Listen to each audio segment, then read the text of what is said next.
Bonjour, je suis Reginaldo Andrietta, brésilien, ancien aumônier de la Jeunesse ouvrière chrétienne internationale, ancien étudiant du Lumen Vitae.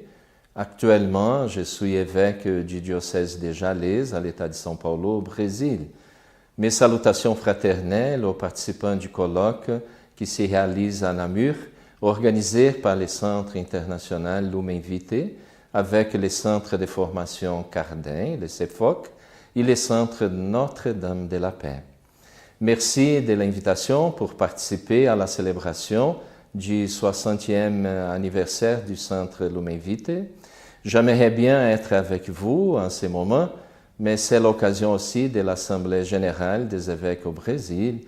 Donc, à distance, je me fais proche par un bref témoignage sur Cardin, à qui nous devons toujours rendre hommage.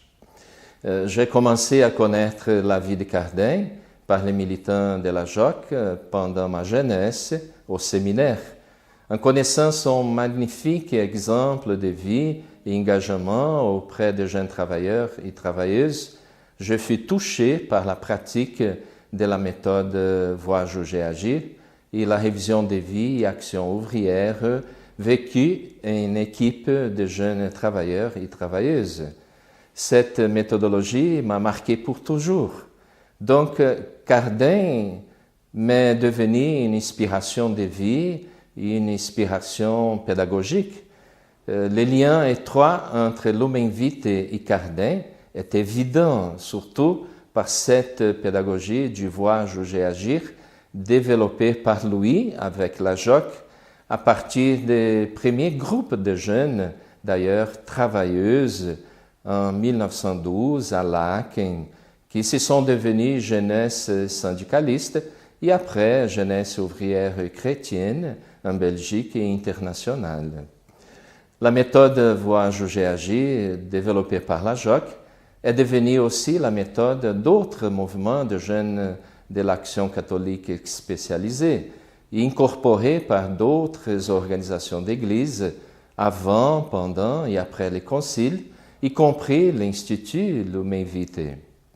La méthode Voir, Juger, Agir a été progressivement assimilée par l'Église et consacrée dans des documents officiels. C'est une méthode reconnue par l'encyclique Mater et Magistra de Jean XXIII et largement utilisée dans les documents de l'Église, spécialement en Amérique latine, où son utilisation a donné naissance à une nouvelle manière de faire de la pastorale et de la théologie. La théologie de la libération, même dans ses différentes approches, en est un fruit de cette méthode qui finalement a été incorporée aussi par les mouvements œcuméniques. D'ailleurs, en travaillant avec la JOC aux États-Unis à la fin du siècle, nous avons organisé une réunion de jeunes travailleurs dans un séminaire à Baltimore. Lorsque nous sommes entrés dans une salle du séminaire pour la réunion, je vis sur les tableaux une explication sur la méthode Voir, Juger, Agir. Donc j'ai demandé qui était dans cette salle avant nous. J'étais surpris par la réponse. C'était des protestants. Quelques années plus tard, en travaillant comme aumônier de la JOC internationale, avec la JOC en Afrique du Sud, j'ai pu faire l'expérience de travail avec plusieurs aumôniers qui étaient pasteurs de différentes églises. Ils aussi accompagnaient et soutenaient la JOC dans son action en connaissant bien sa méthode. Donc, on voit que l'application de la méthode Voir, Juger, Agir a dépassé les champs de l'Église catholique. L'impact de la pédagogie de Cardin s'est fait sentir aussi dans la pédagogie de la libération de Paulo Freire. D'ailleurs, Paulo Freire lui-même l'a affirmé dans une réunion avec la coordination nationale de la JOC brésilienne. Au Brésil, c'est impossible de penser un document officiel et des rencontres d'église sans la méthode Voir, Juger, Agir. Il y a bien sûr ceux qui essayent de l'éviter. Mais la lucidité promue par cette méthode est déjà largement prouvée.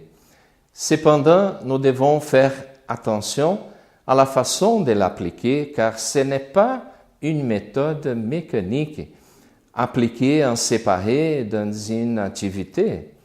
Elle est plutôt une méthode vécue dans un processus que la Jacques appelle tâche d'éducation, dans laquelle la formation se réalise progressivement par l'action révisée et réfléchie.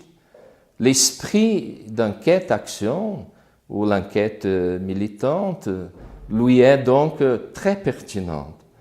Ces moyens s'appliquent en lien avec la révision des vies et l'action et la formation complémentaire.